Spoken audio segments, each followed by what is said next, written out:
सोसायटीमध्ये पुनर्विकासाच्या माध्यमातून जे काही काम सुरू आहे त्याच्यात ज्या पद्धतीच्या धांदली आहेत, गैरप्रकार आहेत, ज्या प्रोसेस फॉलो होत आहेत त्यावर आमचा आक्षेप आहे। आणि त्या प्रोसेसना प्रशासन आणि शासकीय अधिकारी का त्यांना एक एक वाटा बनवून देत आहे, का एक एक रस्ते बनवत आहेत।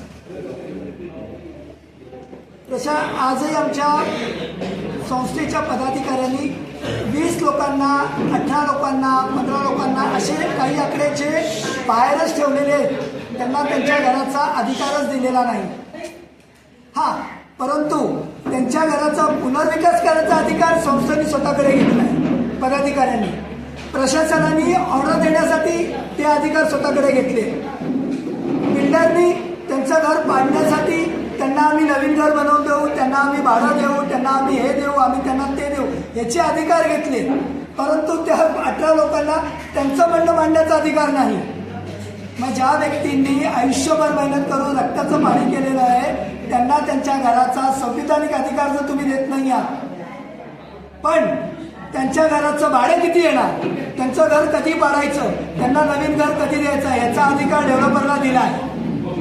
त्यांच्या घराला पाडण्याची NOC, त्यांच्या घराचा पुनर्विकास करण्याची NOC, त्यांच्या घराच्या जागी दुसरी इमारत बांधण्याची CC, हे जे काही कायदेशीर बाबी आहेत त्या पूर्ण करण्याचा अधिकार शासनाकडे आहे। आणि यांच्या घराबाबतीत काय करायचं काय नाही करायचं याचा अधिकार संस्थामध्ये आम्ही मेजॉरिटीने घेतली आहे। मग मला हा प्रश्न पडतो की मग ते 18 लोकांचं घर आहे की नाही, ते त्या संस्थेचे सभासद आहेत की नाही।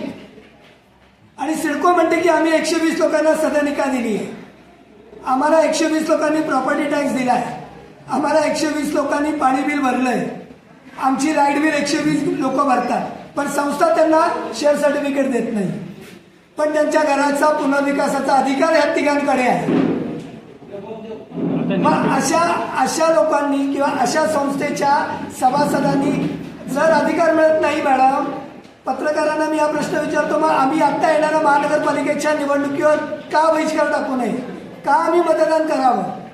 आम्हाला आमच्या घराचं मत करायचा अधिकार नाही, आमची मतं मांडण्याचा अधिकार नाही, काय करायचं आम्ही नगरसेवकाला निवडून, काय करावं आम्ही आमदारांना निवडून?